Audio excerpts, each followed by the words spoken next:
De volta o programa Conexão de hoje, sempre em nome de Unimed Marília. Cuidar bem da sua saúde, este é o plano. Conosco também a Vitalícia, levíssima água de Marília. Exija, peça, diga, eu quero Vitalícia, a única água adicionada de sais do estado de São Paulo. E também com a gente a Lapa Reforço de Fundações na São Vicente com a Paraíba. O telefone é o 3304-0334. Se o seu problema aí em casa com trinca e rachadura, o pessoal da Lapa Reforço de Fundações resolve o assunto. Se o problema é na fundação, procure Lapa Reforço de Fundações, mais de 15 anos de experiência no ramo. O programa Conexão de hoje, conversando com o Dr. Luiz Domingos Melges, que é médico, professor da FAMEMA, médico neurologista, falando aqui sobre convulsões e epilepsia no programa de hoje. A gente foi para o intervalo aqui, doutor, estava mencionando essa questão das crianças, as primeiras crises que podem acometer. Inclusive, o senhor relacionou a uma questão da febre. Isso. E é interessante porque até se corrigiu um engano, né? Isso foi eu falo que nós tivemos um período aí no passado, quando não existia exames para confirmar determinadas doenças, porque eu falo assim, a gente tem que analisar a neurologia antes da tomografia e da ressonância e depois. Então mudou muito em questão de diagnóstico, em questão de condutas, foi uma mudança radical.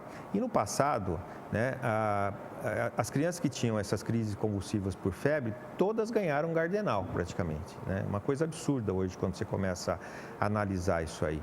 Então todo mundo era tratado com Gardenal. Hoje a gente sabe que já tem critérios, né, protocolos para você realmente poder medicar essas crianças. Então, na maior parte dessas crianças, o exame não dá nada, o eletro é normal, não tem nenhuma atividade. Só que dá a febre, não precisa ser febre alta, 37,5, 38, já desenvolve a convulsão. Então, a orientação hoje é você tratar no momento da febre. Você dá o antitérmico, se precisar já entra com medicamento anticonvulsivante na hora só da febre, mas não precisa ficar tomando diariamente o medicamento anticonvulsivo, né? Porque quando você vai tratar a epilepsia, você tem que tomar diariamente o medicamento, né? Então, isso é uma das questões que foi corrigida, felizmente. A história da manifestação da epilepsia, quando começa na infância, geralmente, como eu disse, começa em torno de 1 ano, 2 anos, por um distúrbio que já veio lá da formação do cérebro. Quando o cérebro começa a se formar, porque a gente diz que o nosso cérebro nasce careca, sem nada, sem informação nenhuma. E no decorrer dos meses da vida, começa a receber as informações. Começa a receber a informação, ele começa a trabalhar mais. Se ele já tem um pequeno defeito numa determinada área, aquela área começa a excitar mais. E aí começa a vir as crises. Então, as crises vão aparecer depois dos 2 anos de idade, entre 1 e 2 anos de idade, né? E, bom, aí vem essas manifestações das crises convulsivas em criança, que pode ser, como eu disse, por fatores genéticos, hereditários, ou mesmo uma falta de oxigenação durante o parto ou durante a gestação, que ocorre esse distúrbio lá no cérebro, esse foco. Na parte da escola, aparece uma forma de epilepsia em criança, chama ausência. A criança começa a sair fora do ar, fica alguns minutos fora, não chega a ter a convulsão, mas só a ausência. Quando chega a adolescência, tem uma outra forma, que é uma forma que dá espasmos. Chama epilepsia mioclônica juvenil, que aparece exatamente no período da adolescência. Então, tem um processo de aparecimento da doença conforme a idade da pessoa. Quando você não tem uma injúria no cérebro, diferente quando eu tenho já uma lesão no meu cérebro, que eu sofri um acidente, que eu sofri uma meningite, aí pode começar naquele momento a sua crise convulsiva, né? Então, a crise convulsiva, como eu disse, ela pode vir decorrente de um distúrbio químico por uma malformação durante a gestação ou decorrente de uma coisa que afetou o seu cérebro em um determinado momento da sua vida. Se você teve uma pancada feia, se você sofreu um trauma, se você teve uma encefalite, aí a partir daquele momento. Então, para isso não tem idade, porque você pode ter um trauma na infância, pode ter um trauma no adulto, você pode ter um AVC depois de uma certa idade, você pode ter em jovem. Então, depende do momento que você tem essa injúria no seu cérebro para começar a desencadear a crise, né? Agora, as crises, doenças epiléticas, tem toda uma cronologia para ela começar a aparecer. Isso que é importante. Então, tem aquelas manifestações que começam mais com 1 a 2 anos de idade, depois tem aquelas que aparecem no período escolar de 7 a 9 anos de idade, depois tem aquelas que vão aparecer na adolescência e tem a forma adulta, que é mais raro. Então, é mais raro você ter as crises convulsivas no adulto. O indivíduo geralmente já tem antes. Já tem antes. Agora, pode aparecer no adulto? Claro que pode. Quando? Quando tem uma lesão, quando tem uma injúria cerebral, que você tem que investigar. Aí que é importante, porque, como eu disse, pode ser a primeira manifestação de um tumor cerebral, que pode dar em jovem como em pessoas idosas, né? Você pode ter um tumor com 20 e poucos anos, né? Ou então lá na frente, você pode ter um tumor. Doutor, mas, por exemplo, no caso de um tumor, aí o indivíduo começa a ter convulsões. Isso o torna epilético, o fato de ter essas convulsões, ou ele tem convulsões por conta de um tumor? Como é que você define isso? Você fala que uma epilepsia secundária ao tumor. É uma epilepsia Mas é uma secundária. Epilepsia, porque o tumor lesou o cérebro dele. Então, aquela área fica com foco, que não desaparece. Que não vai desaparecer. Com essa definição Aí ele vai ter que tomar sempre medicamento. Porque é interessante até, agora a gente entrando na questão do tratamento. A epilepsia tem cura? Tem, algumas tem. Então, você tem formas de epilepsia que você pode aparecer durante uma fase da vida e com o tratamento ficar curado. Porque você não tem uma injúria no cérebro, ou seja, você não tem uma lesão ali no cérebro. Entendeu? Então, é um distúrbio químico que você pode corrigir esse distúrbio químico com a terapêutica. Então, a pessoa pode ficar curada de uma epilepsia. A partir do momento que você tem uma lesão no cérebro, que foi confirmada através de exame de imagem, através de ressonância, através do PET scan, já é difícil você dizer que essa pessoa pode ficar sem tratamento. Então, ela vai ter que tomar remédio para sempre. Né? Então, se eu tenho uma lesão no meu cérebro que deixou uma cicatriz ali, aquela lesão vai sempre funcionar como um foco. Então, dificilmente eu vou poder ficar sem tratamento. E o fato de ter uma crise precoce favorece, de repente, a ser esse tipo de que pode ter cura? Sim. Quanto mais jovem, eu sempre falo isso, é interessante. Quando você tem uma crise numa fase inicial da sua vida, em criança, é mais fácil você ter uma cura, né? É possível você curar essa epilepsia quando ela surge com uma certa fase que não teve injúria cerebral, que não teve lesão cerebral. Então, é possível você tratar e ficar curado, como tem vários pacientes que tomaram medicamento 10 anos, 15 anos, você tira medicamento e você pode falar, ele está curado da doença. Doutor, e quem faz o uso crônico da medicação, consegue ter uma qualidade de vida? Normal, importante? Absolutamente normal. Aliás, isso é importante. Eu falo que a epilepsia é como diabetes. Você pode ter uma vida absolutamente normal, né? Tomando a medicação corretamente. Claro, como eu disse, tem algumas coisas que você não vai praticar porque pode ser prejudicial à sua saúde, né? Se você tiver uma crise, você não é maluco de fazer esportes radicais, porque você pode, né, sofrer uma crise e vir a falecer por causa disso, mas você pode ter uma vida absolutamente normal, só não pode beber, não pode tomar bebida alcoólica, né? Tem que ter um sono, uma qualidade de sono boa, não pode ficar sem dormir, não pode exagerar na cafeína, porque a cafeína tira o efeito do anticonvulsivante, refrigerantes, Coca-Cola e cafeína. Então, ter uma vida normal. Eu acho que é assim, não tem restrição tanto alimentar como o diabético, que você passa a ter uma restrição muito maior alimentar. O paciente com epilepsia não, ele come de tudo, né? Como eu disse, só não vai tomar álcool e alguns tipos de bebidas que podem ser prejudicar. O Red Bull não pode, essas coisas de jeito nenhum. Tudo que excita você vai ter que tirar, né? Substâncias excitatórias, você não pode usar droga, não pode usar nada disso que vai provocar, né, vai estimular a crise convulsiva. Doutor, não sei se você respondeu no início, mas eu até gostaria de confirmar. A hereditariedade tem algum caráter? Então, tem hoje já formas de epilepsia, porque é interessante, né, Marcos, porque quando começou a estudar o genoma, e ele foi decifrado a partir de 2000, aprendeu-se muito nesses últimos 18 anos e novos genes começaram a se manifestar e começaram a ser estudados. Então, cada vez mais descobrem novos genes em determinadas doenças. Alzheimer deve ter uns 20 tipos diferentes de genes.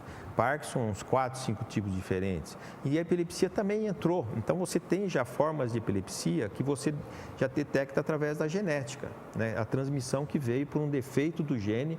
Esse defeito faz com que aquela proteína vá modificar a estrutura cerebral. Então, eu recebo no meu gene uma proteína que vai alterar toda a estrutura ali naquela região cerebral e pode começar a desencadear a crise. Então, existe já as doenças. Eu acho que toda doença hoje vai ser difícil você dizer uma doença que não tem um fundo genético. Eu acho que é impossível até, né? Cada vez mais, decifrando cada vez mais esse número de genes, né? Aprofundando, estudando a cadeia toda dos genes, eles estão vendo que novas doenças não, são doenças com alterações diferentes, né? E com genes em diferentes localizações. Então, com isso, explicando por que você tem a doença. O bom vai ser quando você aprofundar nisso e entender um pouco mais, você corrigir o futuro, né? A geração seguinte, né? Esse que é a grande dificuldade, mas que nós temos observado, isso é uma coisa muito interessante, que eles estão agora trabalhando através de vírus, né? Acho que você já viu sobre isso aí. Você injeta o vírus e esse vírus, você modifica aquela área do DNA com defeito, né? Do gene com defeito. Então, eles estão trabalhando isso nos Estados Unidos, já tem vários trabalhos mostrando em animais, corrigindo esse defeito. Então, algumas doenças já estão conseguindo corrigir esse defeito. Eu não tenho a menor dúvida que, não vou estar aqui, mas daqui uns 50 anos, tudo isso vai estar perfeitamente já sob controle. Uma vez eu estava lendo um cientista comentando que realmente, talvez, daqui uns 50 anos, 100 anos, sei lá eu, vai existir quase que a eternidade, né, em relação a essas correções. Porque você modificando o gene, você vai até prolongar a vida, né? Você vai tirar de 90 anos, pode chegar a 200 anos, entendeu? Então, é um processo aí que eles estão estudando e que eu acho que vai ocorrer. Voltaremos lá para aquela idade do tempo do Gênesis lá. Eu acho 900 que anos e tal. Exatamente. Eu acho que isso não está longe de acontecer, não está tão longe com esse domínio do gene, né, do genoma, eles estão conseguindo. Então, uma série de doenças vão passar a ser controladas e modificadas, você alterando o gene, e isso eles estão conseguindo isso com a modificação de um vírus. Estou rindo aqui, porque eu estou pensando assim, quem é que quer ficar aqui tanto tempo, hein, meu? Sei lá eu, né? Mas é uma coisa assim... mas é muito... né? Claro, não, sem dúvida. Por isso que eles... Você vê, uma coisa puxa a outra, né? Esse dia eu estava ouvindo também a questão da exploração aí do universo, pensando nisso já.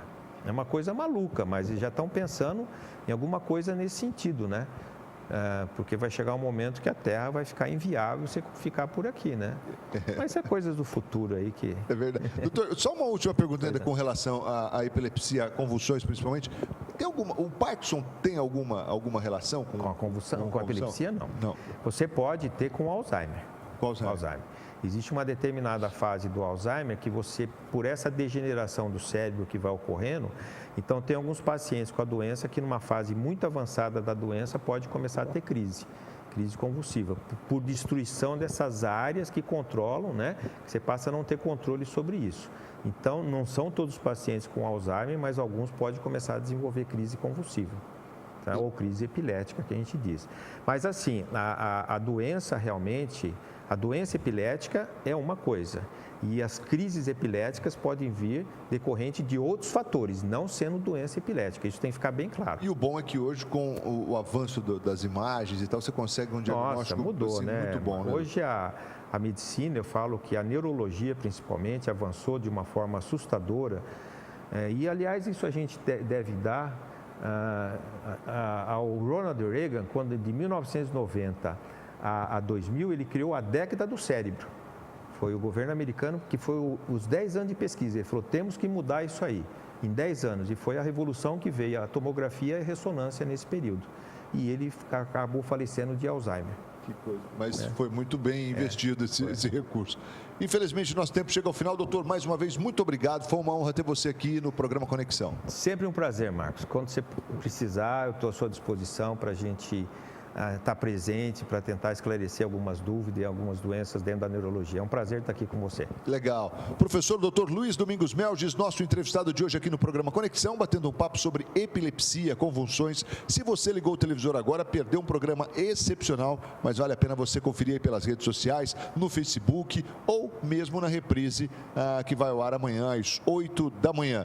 Uma ótima noite a todos, fiquem com Deus, a gente fica sempre em nome de Unimed Marília, cuidar bem da sua saúde, este é o plano.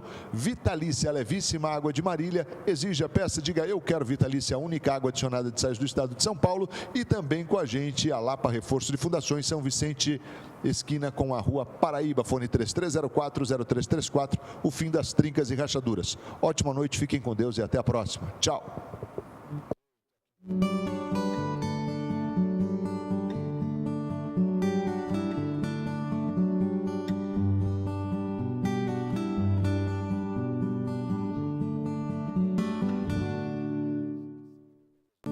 Conexão Marília. Oferecimento Oral Center, Centro Avançado em Implantes e Estética. E Unimed, esse é o plano.